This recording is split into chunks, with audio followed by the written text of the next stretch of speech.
Do you think money would want to be in a relationship with you? I see finances as an iceberg, and the numbers that you see in your accounts are the tip of the iceberg. But everything that is happening in terms of your money mindset, it's what's happening below the surface. Safety doesn't come from the amount. Safety comes from your own inner resources and your own relationship with money. Welcome to Blisstopia podcast. I'm your host, Mercedes Castellani, life purpose coach, business owner, and your spiritual guide on all things mindset, manifestation, and purpose.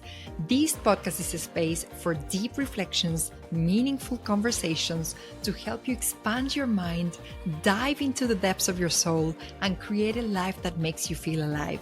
Whether you're walking, driving, or simply vibing, take a deep breath and get ready to dive.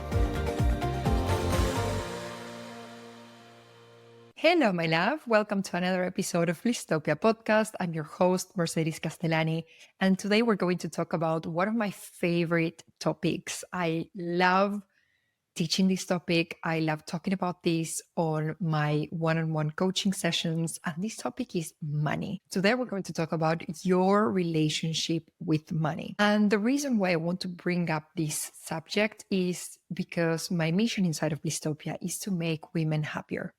And I do believe that having more money allows you to be happier. Why do I say this? I do believe that when we have more money, we can actually boost those areas of our lives that are a priority for us. So if you're a person who loves her family and she wants to be generous with her family, having more money will allow you to provide, to be even more generous with your loved ones.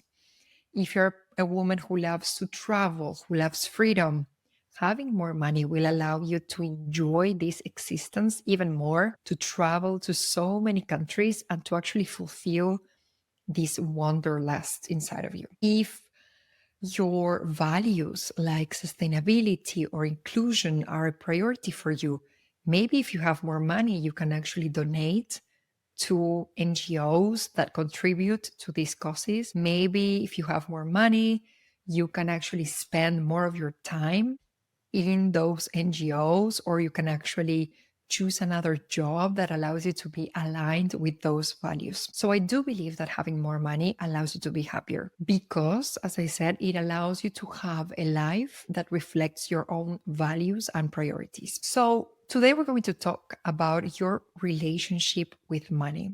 And before we dive into this topic, I want to ask you a question.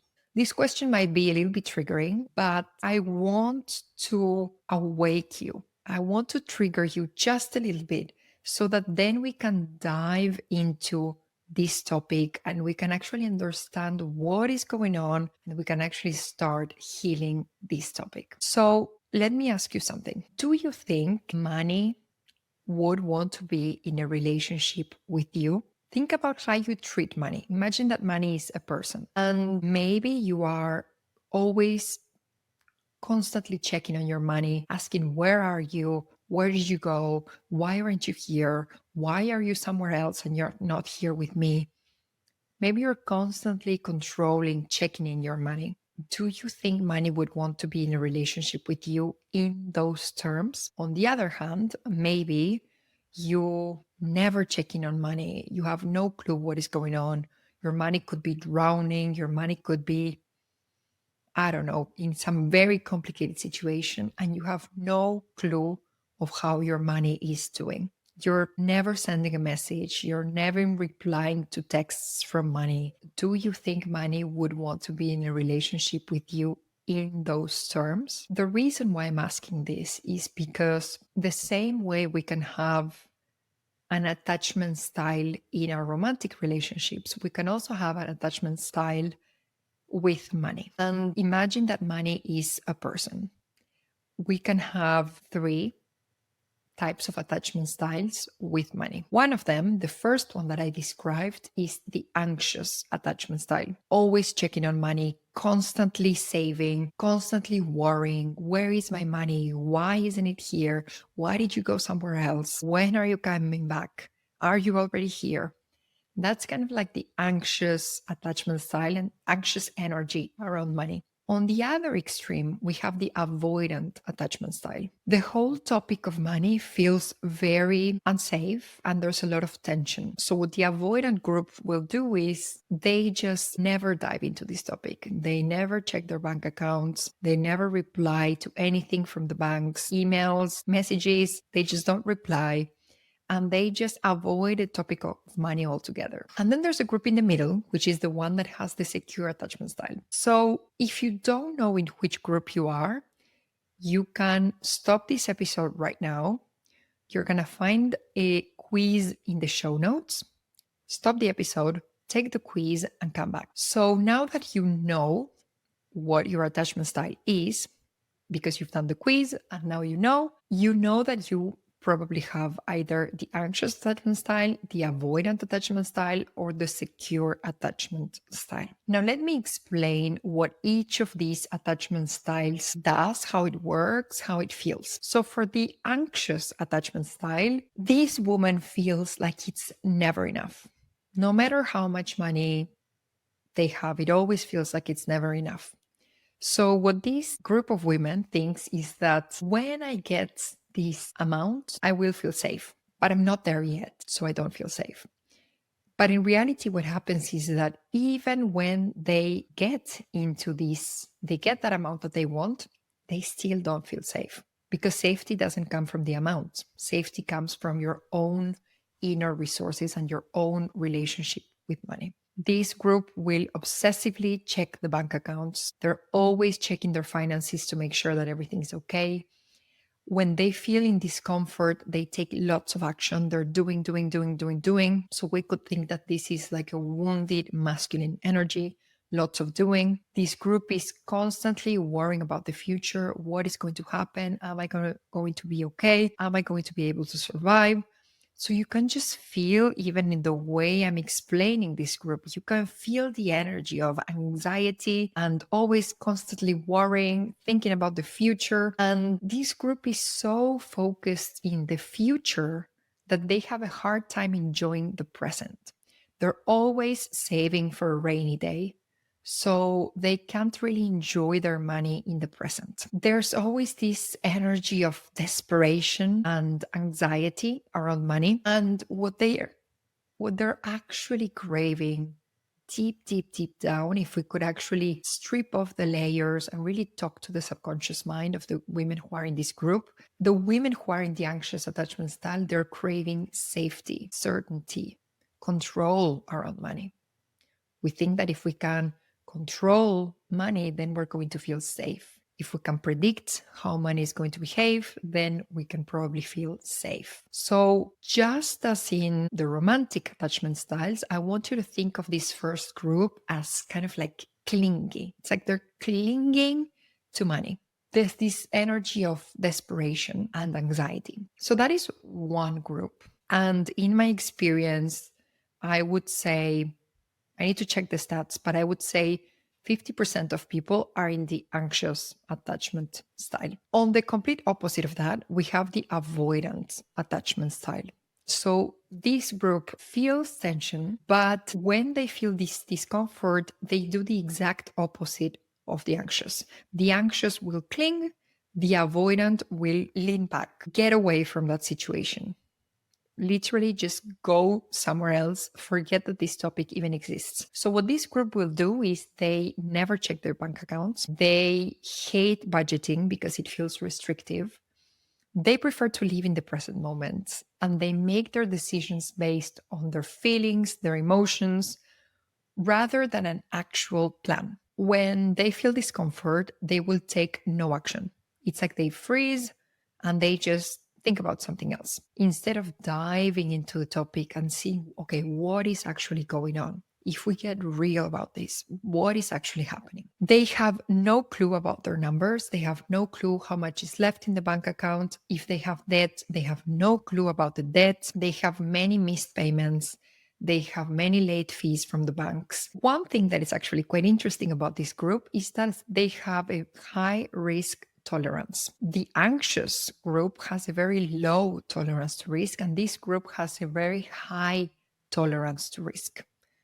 They don't care going on overdraft a little bit, and that's fine. They don't care going into debt. That's fine. They can actually handle that level of risk. But the issue with this group is that every time someone brings up the subject of money, they shut down and they don't want to talk about money. They just avoid the topic altogether. And if we could actually strip away all the layers, this group is actually craving freedom, space, and neutrality around money. So on the surface, they have a carefree attitude. They seem super free, super light. But in reality, when you really talk to their subconscious, what they feel is a lot of tension. And they would like to feel that freedom, that space, that neutrality, really. But the issue is that that feeling is not there yet. So they avoid the topic and they try to pretend that they feel carefree when in reality it's just avoidance. Now, as we listen into all of these things, this episode is a little bit of like, okay, like a truth bomb. But trust me, everything that I'm sharing with you comes from a place of love. And sometimes we need to hear the truth, even if it hurts, to realize, oh my God, I had this blind spot. Now we've shed some light on it. It hurts. It's uncomfortable to realize that we still have work to do. But the first step is awareness. We need to realize what is going on so that then we can transcend, we can heal, and we can actually feel better about a certain topic. In this case, money. So, as I said, we have two extremes: the anxious attachment style on one side, the avoidant attachment style on the other side. And then in the middle, we have the secure attachment style, which is where we would like to be, basically. Some people, around 20%, they are already here. So in my experience, every time I've worked with clients, every time I run polls and try to get information, even with the quiz, approximately 50% of people are going to be in the anxious group, 30% of people are going to be in the avoidant group, and 20% of people are in the secure group. Now, the secure attachment style has realistic financial goals. So basically, they know where they want to go, they know what they're going to do, they make informed decisions, they have a plan for their money, but at the same time, they're able to enjoy. They're able to have some pleasure with that money within certain budgets, within a certain structure. So they have healthy spending habits. They have an understanding of their situation. They know what is going on with their money. They know their numbers. They know their figures. They have a plan and they execute that plan to avoid financial stress. And they value money education and they're always learning, always keeping themselves informed, and they feel confident and powerful around money. So ideally, if you are in the anxious group, ideally you want to move slightly towards the secure attachment style. And if you are in the avoidant group, slightly, you want to move to the secure attachment style. Now, you're probably wondering, okay, but now that I know this, now what?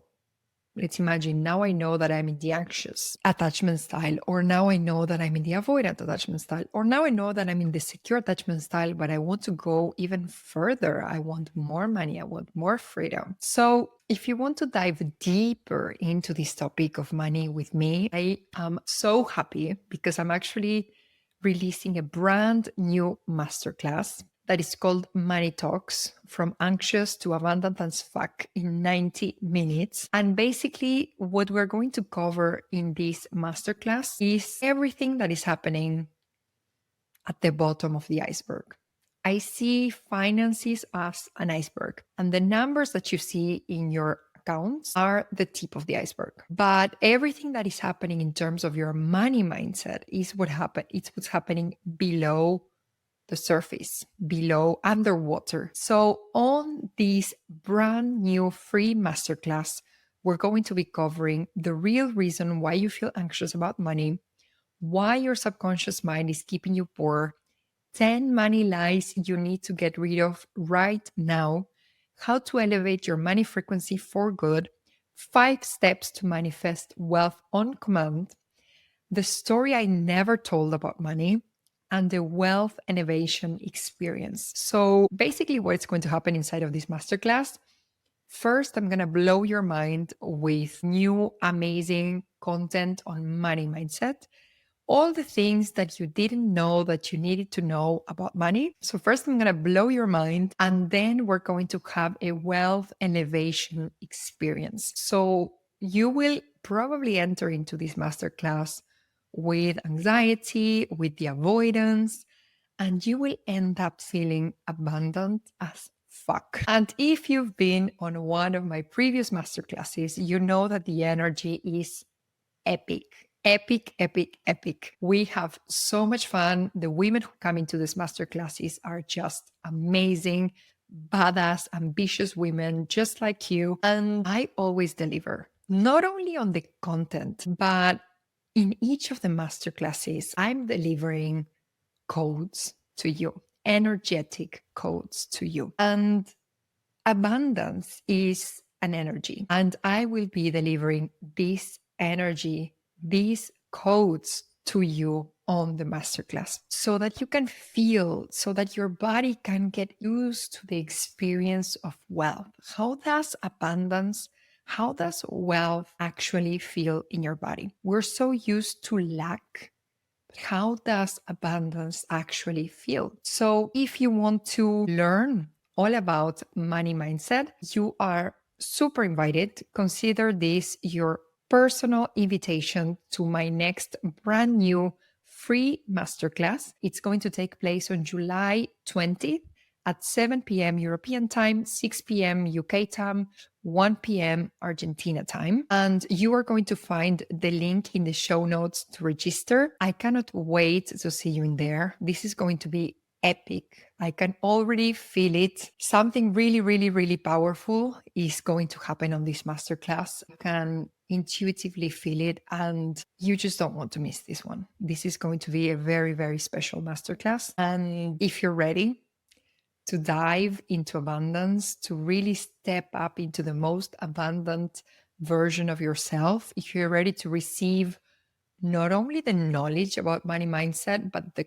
codes of the vibration of abundance, then I'm going to be there with you and with a bunch of amazing women on July 20th at 7 p.m. European time. Again, you will find the link in the show notes to register. I cannot wait to spend this time with you. We're going to have so much fun. So register using the link in the show notes. I will see you in the masterclass.